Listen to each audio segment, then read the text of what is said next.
Hey, thanks for listening to this Trainer Spotlight episode on Fitlete Radio. My name is George Pagan III. Let's meet our coach.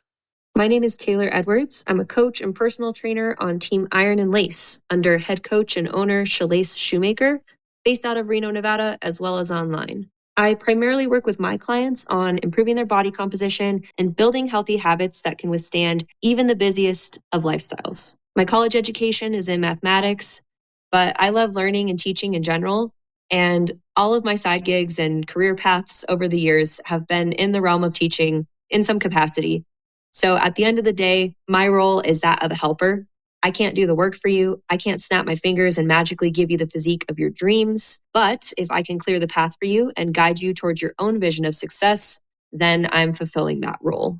I know you're an awesome coach and take your job seriously, but to get to know you a little bit more, can you tell us a funny story about your life that happened outside of coaching? So I kept trying to think of a funny story.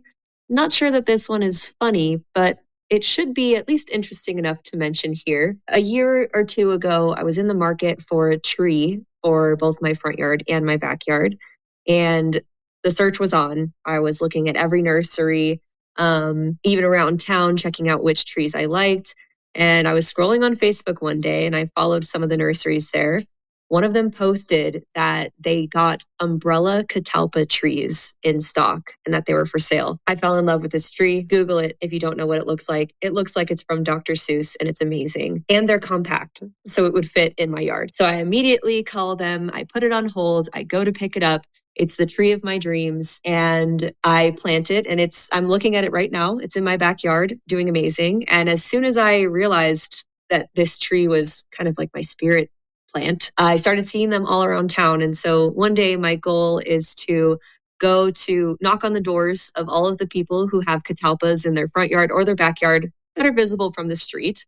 I'm not climbing into people's backyards to find their trees, but I would knock on their door and ask them to tell me why they planted the tree. And I'd take a picture of it and make a scrapbook of the different catalpas in the area. So if you get a knock on your door and you're in Reno, Nevada, and you have a catalpa, it's probably me. We can't train everyone exactly the same. Our clients come to us having different life experiences and sometimes force us to think outside the box when it comes to their training. As a coach, how do you problem solve with your clients who come to you with some common aches, pains, injuries, some physical limitations, or previous traumas so they can still get the results that they want and the ones that they came to you for? This question seems to be mostly talking about the physical limitations that clients will come to coaches with. So I'll touch on that really quickly. Team Iron and Lace has an amazing group of practitioners in different fields locally that we can recommend anytime something comes up. And then we work together with those practitioners to create a training plan that will work for people. But if I'm being honest, with most of my clients, the limitations that I'm facing more often than the physical ones, injuries, aches, pains, it's mental limitations, lifestyle limitations, things that we accept every single day as part of our reality that we don't challenge. So my job as a coach is to help people challenge their current reality within whatever physical limitations they may or may not have, and then build on that. What habits can we insert here? Which bad habits can we get rid of? Where can we improve the quality of your life with minimal interruption to your daily routine? So those are the kinds of things that I tend to work with my clients on, and just showing them that really nearly anything is possible if they want to make the change. Just like we are, most of our clients are spending time on social media and can get information from other people in their family and social circles. When questions come up during coaching calls and training sessions, how do you address some of the common misconceptions around nutrition and exercise with these clients? Man, it really is rough on social media these days. And to be honest, I don't expect that to change anytime soon. So the question becomes, what are we going to do about it? Hopefully, the answer to that question is coaches and clients building excellent relationships where there is open communication and trust and an appropriate understanding of the latest research. So if a client comes to me with something that I know is a misconception or misinformation, or if the information is being presented in a way that's not quite applicable or not accurate for this client's situation, I like to challenge them and ask the client, one, do you think this is true? Two, what makes you think that this statement would be true or false? And three would probably be, who did you hear this from? So with those three questions, you can typically get a deeper understanding of why the client came to you for clarification. And then that can help direct how you respond and explain why the statement is or isn't completely true. And so this isn't always the case. Sometimes people will just get new information and then they ask you because you're their coach. A lot of times they're already a little skeptical about that information and they're thinking that this doesn't sound totally accurate. So in that case, I'll just give them a straight answer. I'm not going to take them through the whole exercise, but the exercise that I mentioned is super helpful when you have someone who's kind of stuck in this pattern of wanting an easy fix, having a black and white solution. They're always chasing that feeling of safety that you can get from extreme statements that claim if you do X, then it's going to guarantee results. So that's the time when I would ask those three questions. Otherwise, I'll just give a straight answer and explain what I know. Our clients can come to us for many reasons, and often they tell us in their consultations or new lead questionnaire that they have multiple goals or they're trying to work on a couple of things. Usually it's not just one sole specific thing. How do you approach goal setting with these clients who have multiple objectives when you ask them about what their goals are? So Team Iron and Lace goes live on Instagram every Wednesday at 5:30 p.m. Pacific. Shameless plug. Come join us, ask questions. And if you guys have joined before, anyone listening to this, you may have seen my giant yearly calendar. I'm a planner. And if you are working with me as a coach, I will act as your planner. So I love to build in phases of programs into the year. So depending on how receptive different clients are to that type of planning, I will work with them to schedule in like, okay, when do things slow down with school? When do they pick up with summer? What sports are your kids in? How does work look during these times? We'll take a look at all of the different things in their lives that could make it more challenging or a little bit easier to stick to a program, and then schedule in different phases where we're focusing on their different goals. I believe all coaches should have similar baseline knowledge before starting to work with people. And I'm building Fitlete to help bridge some of these gaps that exist in our exposure to education. What experiences or qualifications do you think are crucial for coaches to have in order to deliver the best service they can for their clients?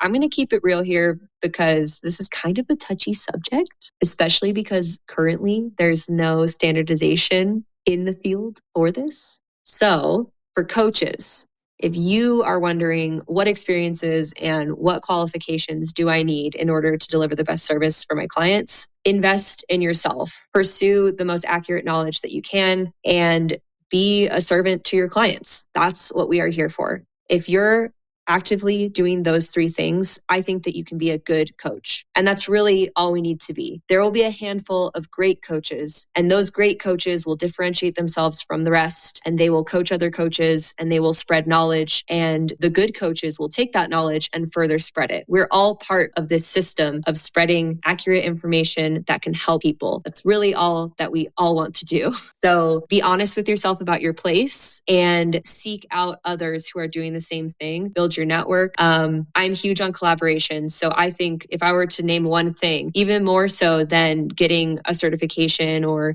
coaching a bunch of people, I would say it's having a network that you can trust of other good and great coaches that you can learn from and hopefully teach to as well. For clients, if you're looking for a coach and you're wondering what experiences or qualifications you should look for in a coach, I think the best way to see if you'd mesh with a coach is, of course, have a consultation call with them, but talk to their clients. Ask the coach, hey, can you give me some either phone numbers or Instagram handles of your clients so that I can get an idea of what their experience has been like? That should be your gold mine of information about this coach, because clients they're not gonna lie to you about their experience with a coach. They'll be honest if things are good, if they're so-so, if they're bad. So don't feel nervous about asking for a client list from a coach, that's their portfolio. Just like an artist, if you were looking to, hire them for a commission, you'd look at their portfolio. Clients are walking, living, breathing, lifting, hopefully, portfolios for coaches.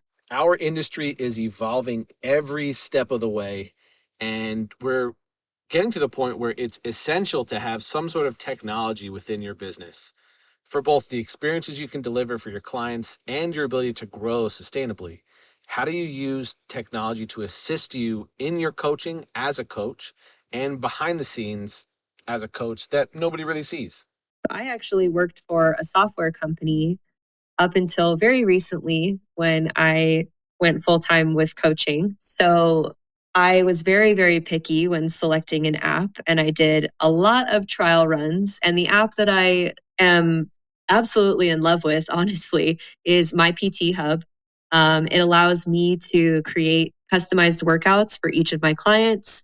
My clients can start those workouts live in the gym, and it'll track their weights and their reps and their rest times, as well as any feedback that they have for the day. It also does automated weekly check ins where photos and measurements can be uploaded directly through the check in, as well as any other ratings or questions that I want my clients to fill out for the week. And so many other features in there. There are meal plans, there's a chat functionality where I can broadcast to everybody. So I love the app. It's the one stop shop for all of my clients. And I just think that it has everything that I need as a coach personally. Outside of the app, I'll use, WhatsApp or just regular texting for certain communications. I have Excel spreadsheets for all of my clients where I keep track of their meal plans, notes from check-ins that I need for myself. I'm big on Excel, so call me old school, but I just use Excel, and then I don't do any email lists or anything like that. So very simple on this end, but sometimes it works, gets the job done, and you don't need to do anything fancy. So, last thing I will mention, I do video check-in calls with all of my clients each week. That's very important to me. I'm kind of a high touch